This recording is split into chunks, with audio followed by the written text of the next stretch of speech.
আসসালামু আলাইকুম everyone. I hope সকলে অনেক ভালো আছো।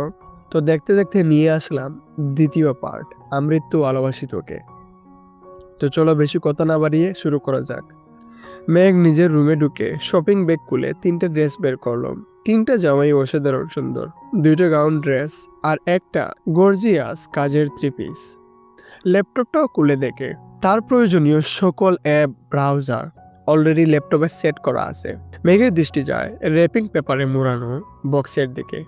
র্যাপিং পেপার খুলতেই চোখে পড়ে 3টা উপন্যাসের বই, যেগুলোর উপরে ছোট্ট একটা চিরকুট লেখা, অ্যাডমিশনের পরে পড়বি। তার সাথে একটা ছোট্ট বক্স, যেখানে এক বক্স রঙিন পাথর। মেঘের এই পাথরগুলো ছোটবেলায় খুব পছন্দ ছিল। তার সাথে একটা আইফোন 13 প্রো ম্যাক্স মোবাইলের বক্স। ফোন দেখে মেঘের চক্ষু চড়ক গাছ। অনেক দিন যাবৎ মনের কোণে সুচ্চ ইচ্ছে ছিল একটা আইফোন কেনার, কিন্তু কাউকে বলার মতো সাহস হয়নি তার। এগুলো দেখে খুশিতে গদগদ হয়ে পড়ছে মেঘ। ইন্টার সেকেন্ড ইয়ারে পড়াকালীন মেঘের যখন কলেজ, প্রাইভেট, কোচিং সব মিলিয়ে ব্যস্ততায় দিন কাটছিল, তখন তানভীর তার পুরনো একটা ফোন দিয়েছিল মেঘকে। সিমটাও ছিল তানভীরের। বাসার মানুষের বাইরে শুধু 3-4 জন বান্ধবীর নাম্বার ছিল সেই ফোনে। এমনকি স্যারদেরকেও নাম্বার দিতে নিষেধ করেছিল কড়া ভাষায়। তানভীর বরাবরই বোনের ব্যাপারে খুব সিরিয়াস। ভাইয়া বোনকে শাসন করে ঠিক আছে, কিন্তু তানভীর মেঘকে একটু বেশি শাসনে রেখেছে এত বছর। এইচএসসি পরীক্ষা চলাকালীন সময়ে তানভীরকে খুব সাহস করে বলেছিল, ভাইয়া পরীক্ষা শেষ করে আমায় একটা নতুন ফোন কিনে দিবা। অগ্নি দৃষ্টিতে তাকিয়েছিল তানভীর, যেন মস্ত বড় অন্যায় করে ফেলেছে। তারপর মেঘ নতুন ফোনের আশা পুরোপুরি ছেড়ে দিয়েছিল। আজ সে না চাইতেই আইফোন পেয়ে গেছে, ল্যাপটপ পেয়ে গেছে, এই জন্য মেঘ না চাইতেই জল। এমন ভাবছে, মনে হয় তানভীর ভাইয়া বলছে ফোন আনতে আর ল্যাপটপ আনতে, না হলে উনি কিভাবে জানবে আমার ফোন নেই। এদিকে 1 ঘন্টা যাবৎ ফোনে মনোযোগ দিয়ে কি যেন কাজ করছে আবির। হঠাৎ আদি দৌড়ে এসে দাঁড়ায় দরজায়। আদি, ভাইয়া তোমায় খেতে ডাকছে। আবির, যা আসছি। 10 মিনিটের মধ্যে সাদা শার্ট পরে রেডি হয়ে নিচে নামলো আবির। অসময়ে তেমন কেউ নেই নিচে। বিকাল 4টা বাজে, সবার খাওয়া শেষ অনেক আগেই। মালিহা খান বসেছিলেন ছেলের জন্য। ছেলের ফিটফাট হয়ে রেডি হওয়া দেখে মালিহা খান জিজ্ঞেস করছেন, কোথায় যাবি? আবির বলল, হ্যাঁ একটু কাজ আছে। আবির চুপচাপ খাবার খাচ্ছে। ছোটবেলায় যা যা সে পছন্দ করত সব রান্না হয়েছে আজ, সব রান্না হয়েছে আজ। সব খেতে পারেনি, যতটুকু সম্ভব খেয়ে উঠে পড়ছে। এর মধ্যে তানভীর হাজির হয়েছে। শান্ত কণ্ঠে বলল, ভাইয়া রেডি আমি। এখন যাবে নাকি? লেট হবে? এখনই বের হব। মালিহা খান রান্নাঘর থেকে ডেকে বলছেন, গাড়ি নিয়ে বের হবি না? গাড়ি লাগবে না আম্মু। 2 ভাই বের হয়ে গেল। যৌথ পরিবারগুলোর সবচেয়ে আনন্দময় সময় হলো সন্ধ্যাবেলা। বাড়ির সকলে মিলে হইচই করে বিকালে নাস্তা খাওয়া, একটু টিভি দেখা, খেলাধুলা করা, আড্ডা দেওয়া। সমস্যা শুধু বড় ভাই তানভীর সবসময় মেঘকে চুকে চুকে রাখে। কি করছে কি না করছে, কখন খাচ্ছে, পড়াশোনা করছে কিনা, এসব কিছু দেখাই যেন তার একমাত্র কাজ। কিন্তু মিম আর আদিকে কোনোদিন একটা ধমক পর্যন্ত দেয়নি তানভীর। এ কেমন ধমকু ব্যবহার! তানভীর যতক্ষণ বাসায় বাহিরে থাকে, মেঘ ততক্ষণ মুক্ত, স্বাধীন। তানভীর বাসায় না তাকায়, 3 ভাই বোন মিলে ছুটাছুটি করছে। মেঘ যাই বলে ছোট 2টা তাই করে।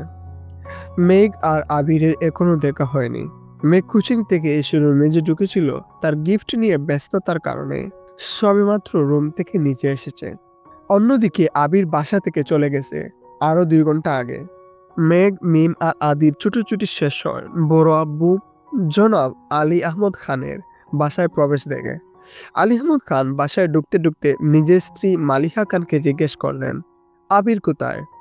মালিহা খান উত্তরে বললেন, ও তো তানভীরকে নিয়ে বের হলো, বলল কি কাজ আছে। আলী আহমদ খান সোফায় বসতে বসতে মেঘের দিকে তাকিয়ে প্রশ্ন করলেন, পড়াশোনার কি অবস্থা আম্মু? মেঘ শান্ত সুরে উত্তর করলো, আলহামদুলিল্লাহ ভালো বড় আব্বু। তবে তবে কি? প্রশ্ন করলেন আলী আহমদ খান। আমার ফিজিক্স আর ম্যাথে একটু সমস্যা, কোচিংয়ের সাথে কুলাতে পারছি না। প্রাইভেটগুলোতে অনেকটা এগিয়ে গেছে। আলী আহমদ খান বললেন, ঠিক আছে, তোমার জন্য প্রাইভেট টিউটর নিয়ে আসবো। কাল বা পরশুর মধ্যেই ম্যানেজ করতেছি, তুমি চিন্তা করো না, মন দিয়ে পড়াশোনা করো আম্মু। তোমার ভাই তানবীর তো আমার কোনো কথা শুনে না, আর না শুনে তোমার আব্বুর কথা। কোথা থেকে মাথায় বুট চেপেছে রাজনীতি করবে, পড়াশোনা গুরুত্ব না দিয়ে রাজনীতিতে গুরুত্ব দিচ্ছে। তুমি পড়াশোনা করো ভালো করে, মেডিকেলে অথবা ঢাকা বিশ্ববিদ্যালয়ে যেন চান্সটা হয়ে যায়। জি বড় আব্বু, চেষ্টা করব। খেয়েছো কিছু তোমরা? আলী আহমদ খান জিজ্ঞেস করলেন। এবার উত্তরটা মিম দিল। হ্যাঁ বড় আব্বু, খেয়েছি আমরা। ঠিক আছে, এখন রুমে গিয়ে পড়তে বসো। তিন ভাই বোন কোনো কথা না বলে তিন দিকে ঝাড় ঝাড় রুমে চলে যাচ্ছে। রাত 9টায় বাড়িতে ঢুকে আবির আর তানবীর খাবার টেবিলে খেতে বসেছেন তিন ভাই আর আদি। মিম, মেঘ কেউ নেই। রান্নাঘরে তিন যা খাবার রেডি করেছেন। বিকেলে আবির সাদা শার্ট পরে বেরিয়েছিল। সাদা শার্টের 2-3 জায়গায় একটু একটু রক্ত লেগে আছে, আর আবিরের হাতে 3টা ওয়ান টাইম ব্যান্ডেজ লাগানো। নজর পড়ে ইকবাল খানে। কিরে আবির, তোর হাতে কি হয়েছে? শার্টেই বাক্সের দাগ। এই কথা শুনে ছুটে আসেন মালিয়া খান। কি হয়েছে আবির? বুকের ভেতর ছেদ করে উঠেছে। একমাত্র ছেলের শরীরে একটা আঁচড়ও মা সহ্য করতে পারেন না। আবির, তেমন কিছু না, হাতে একটু লেগেছিল, ঠিক হয়ে যাবে, চিন্তা করো না। আর কথা না বাড়িয়ে সিঁড়ির কাছে চলে যায় আবির। আলী আহমদ খান ছেলের দিকে তাকিয়ে প্রশ্ন করেন, খাবে না? না আব্বু, বিকেলে খেয়েছি, খিদে নেই। এই বলে রুমের দিকে চলে যায় আবির। আবিরের কণ্ঠ শুনে মেঘ রুম থেকে বের হয়ে তাড়াতাড়ি। 7 বছরে ভাইয়ের মুখটাও দেখেনি সে, কিন্তু মেঘ রুম থেকে বের হতে না হতে আবির রুমে ঢুকে পড়েছে। মেঘের চোখ মুখে নীরবতা। নিচে গিয়ে সবার সাথে খেতে বসে। তানবীরও খেতে বসেছে হাত মুখ দিয়ে। ইকবাল খান তানবীরের উদ্দেশ্যে বলে, তুই তো ছিলি আবিরের সাথে, কি হয়েছে বল? তানবীর, চাচ্ছু, আমি তো ভাইয়ার সাথে বের হয়েছিলাম, কিন্তু পরে আমি পার্টি অফিসে চলে গিয়েছিলাম, তাই সঠিক জানি না। মেয়ের কিছুই বুঝতে পারছে না। বাড়িতে এসেছে 7-8 ঘন্টা হয়েছে মানুষটার, অথচ সে এখনো দেখেনি তাকে। তার মধ্যে আবার কি অঘটন ঘটিয়ে ফেলেছে। সে শুধু চাচ্চু আর ভাইয়ার মুখের দিকে তাকাচ্ছে বারবার। আহমদ আলী খান গম্ভীর স্বরে তানবীরকে বললেন, সে তো তোমার ভাই কম, বন্ধু বেশি। তাকে বলে দিও কোনো প্রকার মারপিট আর রাজনীতিতে যেন না জড়ায়। আর এটাও বলে দিও তাকে, তার বয়সটা কিন্তু আমি পার করে এসেছি। তাকে দেশে এনেছি মারপিট করার জন্য না, আমাদের ব্যবসা হাল ধরার জন্য। তানবীর, আসলে বড় আব্বু, সামান্য হাত কেটেছে ভাইয়ার। আলী আহমদ খান, থাক, আমায় কিছু বোঝাতে হবে না। কোনটা মারপিটের কাটা আর কোনটা কেটে যাওয়া আমি তা বুঝি। তুমি তো নিজের রাস্তা বেছেই নিয়েছো, অন্তত তাকে বোঝাও এসবে যেন না জড়ায়। তানবীর, জি বড় আব্বু। মেঘ আচমকা প্রশ্ন করে বসে, কি হয়েছে? তানবীর মেঘের দিকে চোখ রাঙিয়ে তাকিয়ে বলে, তুই চুপচাপ খা। ইকবাল খান বড় ভাইয়ের দিকে তাকিয়ে বলে, আবির কোনো মারামারি করবে? এত বছর বাহিরে ছিল ছেলেটা, এখানে ওর কে এমন শত্রু আছে? বাড়ির সবার মধ্যে নীরবতা, কেউ কোনো কথা বলছে না। মেঘ মনে মনে ভাবছে, আবির ভাইয়া মারপিট করছে, কিন্তু কেন? এত বছর ভাবতাম আমার ভাই পচা, রাজনীতি করে, আমায় শাসন করে, কিন্তু আবির ভাই তো দেখা যাচ্ছে পুরাই হিটলার। কোনো এক আশঙ্কায় আবিরের মাথায় চিনচিন ব্যথা অনুভব হয়। ভীতিতে রুদ্ধ হয় তার শ্বাস। বারান্দায় দাঁড়িয়ে আনমনে কি যেন ভেবে যাচ্ছে আবির। দূরে ওই চাঁদটার দিকে তাকিয়ে আছে, চক্ষু যুগল এক মুহূর্তের জন্য সরছে না, পল্লব ও পড়ছে না একটিবার। তার দুর্বুদ্ধ দৃষ্টি। হঠাৎ করে অস্তিত্ব বুঝতে পেরে সাবলীল ভঙ্গিতে নড়েচড়ে দাঁড়ায়, দৃষ্টি সরিয়ে নেয় ছাদ থেকে, ঘাড় ঘুরিয়ে দেখে নেয় মানুষটাকে। তারপর ধীরস্থির কণ্ঠে জানতে চায়, কি হয়েছে? তানবীর সরল মনে বলে, বড় আব্বু বুঝতে পেরে গেছে তুমি মারপিট করছো, তাই তোমাকে সাবধান করতে বলেছে যেন মারপিট আর রাজনীতিতে না জড়াও। আর কিছু? অবহেলায় প্রশ্নটা করলো আবির। না, তেমন কিছু না, ব্যবসার হাল ধরতে বলল।